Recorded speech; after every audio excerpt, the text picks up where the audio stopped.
Hey guys, welcome back to my channel. So today we're going to be playing around with some JDiction ResinCrete. Now, this is an eco pour and it's a powder and you just use water. It's a 10:3 ratio, so 10 parts powder to 3 parts water, which can be a little confusing to do the math. So for the first time, I'm just going to do it the 10:1. I'm going to do 100 grams of the ResinCrete to 30 grams of water and see how that works. Now, it's a 30-minute demold.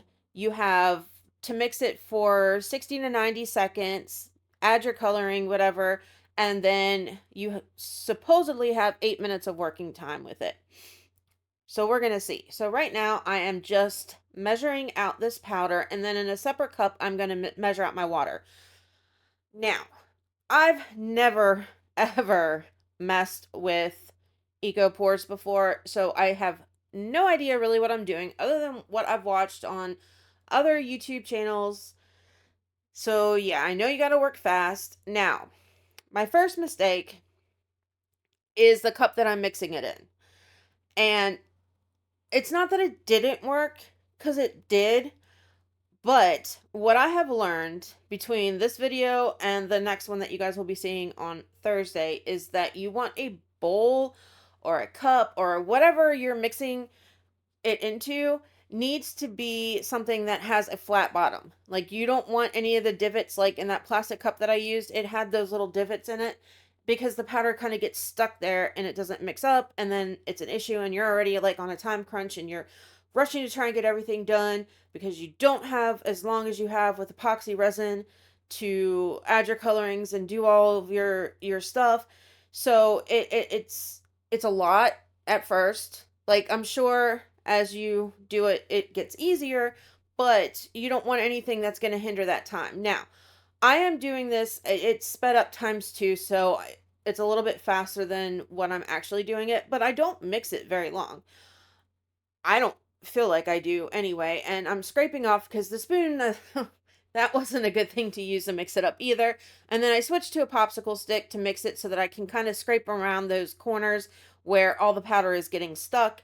And then I'm going to separate it into 3 different paper cups, and then I end up going back down to 1 because I have no idea how much I need. Like, I have zero idea what I'm doing right now. I know what I want to do, but yeah, I don't know how to measure it. And I know certain sites have like where you can kind of convert it in, but we all know I don't measure my molds, so I have no idea. And these molds are brand new.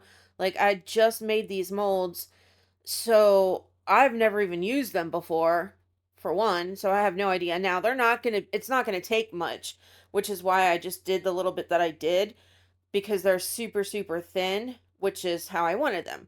All right, so now I'm taking some of the JDiction ResinCrete pigment and I'm just gonna mix it in. And I want it to have kind of a marbled effect. Now I'm pouring it in. Now I'm just kind of pouring it because I don't really know if it flows like resin does or if it just kind of sits there. And it appears that it just kind of sits there. Now, at this point in doing this, like, this stuff is thickening up. It hasn't been that long yet. Like, my 8 minutes is not up. At least I don't feel like it's up, but it's starting to thicken up. Now, it's not getting hot, but it is getting a little bit thicker, and I'm starting to internally panic here a little bit because now I still have this other cup that I have to mix another color into, and this isn't spreading like I thought maybe it just might. So I'm trying to spread it out real quick, and I still got to get the other color done, and I still got to bang it and bash it and all the stuff that you're supposed to do to get the bubbles out. So I'm panicking just a little bit, but it's fine. It's fine. So, I realized that I over poured this one because, again, it when I'm saying thin, like, it's probably only a couple mLs. Like, it's or millimeters. It's really thin. And I don't know how much coloring to use either. Like, I know how much you can use up to a certain percentage or whatever, but yeah, it's a lot of unknowns. It's fine though. It's fine. Pouring in my last color, and then I'm going to spread it out. I'm going to bang it. I'm going to bash it. Now, the other thing that I should have thought about and I didn't is, because I just made this mold, you know how they're sticky, like not sticky, like sticky, like if it's got like the cure inhibition or whatever in it and it didn't cure properly, it definitely cured properly, but it's still kind of got a stickiness to it to where it's sticking to this round circle that I have it on that I thought would be a good idea to have it on so that I could pick it up and move it around and get it out of my way when I was done doing it and kind of pick it up so that I could do what I'm doing right now. But I didn't realize it was going to get stuck to it. And that's a whole other problem that I'm going to be dealing with here later that I didn't know about at the time of doing this. Making sure, because the ones that I'm working on now are keychains, so I'm making sure that that hole is there. And then we're just going to let it sit and cure for the 30 minutes. All right, here we are, and I already broke it. Like, it already broke. And all I was doing was trying to get the silicone off of this circle so that I can turn them upside down and demold them without breaking them, because I know they're fragile at this point. And yeah. So I was kind of a little heartbroken on it, but it's okay. It's okay. This is part of the trial and error. So now I'm being super careful with these, trying to get them out of the mold without breaking anything else. And yeah, I get them out without any problems on this. It's fine. But this is where I wish that I would have thought a little bit more about what I was putting it on, because this, guys, this is a mistake. So make sure that where you want to be able to bang and bash and whatever to get those air bubbles to come out and get that the ResinCrete or whatever you're using, whatever ecopore you're using to move around and to kind of settle in, make it sure it's something that you can get off easily, get your silicone mold off easily so that you don't have the same issue I have. And here we go. Now it's time for this one. And I'm trying, very, very carefully trying to get this out so that I can maybe salvage one of these guys. Maybe. I don't know. I'm trying here. So I decide, all right, maybe I'll flip it upside down and maybe I can get it out this way. So I'm trying with the green one. Okay, it comes out. It's not damaged. Now it's time for the brown one. And I'm hoping, because at this point, nope, yeah, it broke too. Now this is the big piece that broke. So yeah, now I have, the top to one, the bottom to the other. Well, maybe the bottom to the other. I haven't unmolded it yet. So I don't have a complete set. Okay, this one comes out. So yeah. Now it's like, okay, is it going to fit in here? Because that was the other thing. I've not tried this mold before. And it doesn't even look like, now it's not fitting in here. And I don't know why it's not, because it should. I don't know if I made it too thick or I don't know what the problem is. But this piece turned out okay. All right, so now that we have some broken pieces, and I thought about doing this anyway, we'll just go ahead and break these up, because from everything that I've seen, that once it's, like, I guess, cured for a full 24 hours, it gets super, super hard and you can't break it. So I figured we'll just break these up and use it somewhere else down the line, making some terrazzo, because why not? I'm also just going around the edges, and anywhere that I over poured, I'm just kind of picking that off with my fingernails. I'm sure you could, just use like a nail file or whatever. And then I'm taking my tweezers and very, very carefully poking the holes out, because that closed up too, because I over poured on pretty much all of them. And, when you're in a rush and you're panicking internally and all of the things, you just don't have the time to do the things that you would normally do. So we're just poking it out. But it is a very thin layer, so it's coming off no problems whatsoever. Now, the other thing that I did realize on a couple of these pieces is, I guess, working with resin all the time and never having done anything like this before, resin self-levels, right? So if you pour it in one spot, you don't really have to worry about anything. It's just going to find its own level and everything's going to be fine and honky-dory and all that other stuff. This is not like that. You have to actually, like, bang it and bash it to make it, like, actually level. Otherwise, it's going to have dry with those bumpiness, which I did get in a couple of the pieces. So now what I'm going to do is I'm going to, along with our wedding theme, I'm going to take my carbon paper and trace some images that I found and make some wedding favors, some engagement favors, some save the date favors, whatever. I'm kind of doing a combination of all of them just to kind of give ideas. And we're going to see how this stands up to acrylic paint and all of that good stuff and just see. So as I go through this process of it, which you've seen me do, a lot before, I'm just going to put on music for you guys to listen to. And then I'm going to come back when we go to the next step. Okay. I will catch you guys on the flip side.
back. So now what I want to do is, because they're so thin, and those little terrazzo pieces that I had set off to the side, and this is a couple of days later now, I actually kept trying to see if I can break them, because these aren't much thicker than that is, and I can still break them. So now I want to it's going to be like a two-parted thing. One, can we use the ResinCrete and UV resin? So we're testing that. And then the second aspect of it is, if I top coat these, which they kind of need because I did paint on them, will it strengthen them to the point, if I top coat it on one side, where I don't have to worry about them breaking?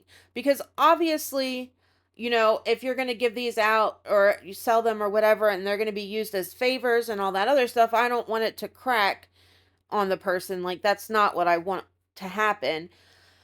So I'm just going to go through and I am going to top coat each one of these. Now, the one that I'm working on now, I didn't put a name in there. And then there's another one that has kind of like the banner type deal. I didn't put any names in there either. These are just demo pieces. These are for, just testing to kind of see what works, what doesn't work, and to give different ideas on what can be done and what can't be done. So I'm going to go through this real quick and just top coat them all. And I'm just using my ISTOYO UV resin for this, because I know that it cures really, really hard, and I don't have an issue with any stickiness and all that unwanted crap to have to deal with later on. As I'm doing this, I am just, for those of you who are new and don't top coat or whatever, I'm not necessarily worrying about like doming it, but I do want to make sure that it touches all of the edges. So I am teasing it out to the edge, and I am going to just make sure that there's enough just to kind of seal it in. Now, from my understanding of like ResinCrete, Jasmonite, EcoPore type deals, that if it's something that is going to come in contact with, I guess, any outside elements, like rain, water, anything like that, you do want to seal them. I would assume that top coating it with the resin would do that. Now, as far as the underside goes, we're going to wait and find out what happens if I just top coat one side first. If I don't have to do the other side, then I would think that you would want to seal the other side just to protect it from anything ruining it. Now, what happens when water gets on it, I'm not sure. That'll be an experiment for another time. But that is what I've been told. And I know there's all kinds of different sealers and waxes and stuff out there, and I don't know. I bought one. I didn't use it yet, so I can't give any kind of information on it at this point. That's going to be something else. Okay, so I've got them all completed. The last one's in there drying now, and drying, it's curing now.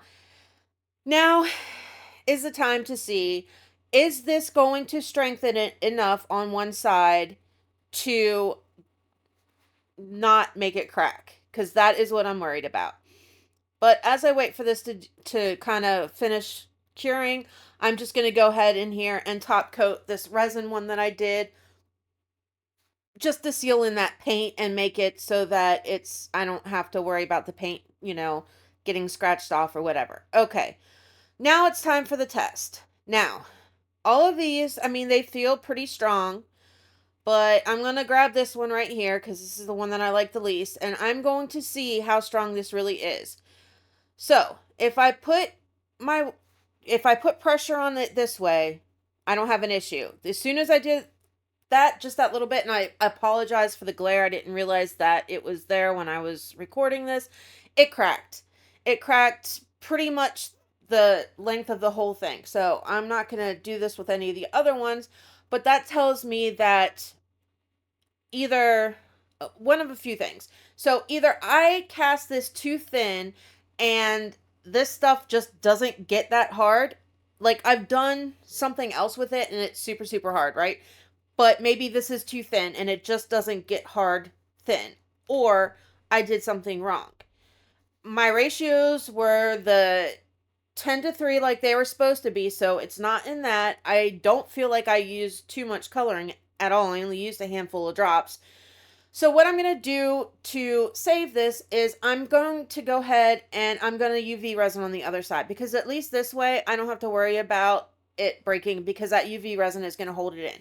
Now, some of you may be asking, why would I want to use the ResinCrete and then turn around and have to go over both sides with resin? Well, the ResinCrete gives it a completely different look than I know that I could achieve with resin. Like, I can't get that marble look with resin at all. Not yet, anyway.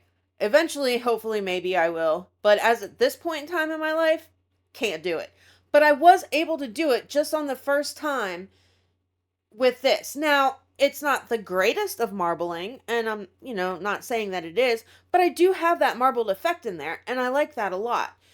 It gives it a different look. It gives it a different feel. It is heavier than resin. Now, in these pieces, because they're so thin, can you tell a whole lot of a difference? Not really. But in other stuff, absolutely. So, weight-wise, different effects, stuff like that, why not? It's why not? It just all depends on what it is that you want to do. Now, to finish these off, I'm just taking my 10 millimeter jump rings, and I am just going to add the keychain fixtures to these and the tassels, and I've got some charms and some other stuff just to give you guys some different ideas on how you can make them, and they're done. Now, again, these are just for demo pieces. There's nothing, finished on them. The save the date one, obviously, if that was something, you'd put an actual date in there. Or the just married, you'd put an actual date in there. Or names, or whatever. But this is just to kind of give you guys an idea and to see what you can and can't do with ResinCrete. So, that's it for this one, guys. Hope you learned something. Hope you enjoyed it. I will see you guys on Thursday. I am crazy super excited for Thursday video. For Thursday's video. Like, subscribe, share, all that good stuff. I'll catch you guys on Thursday. Love ya. Bye.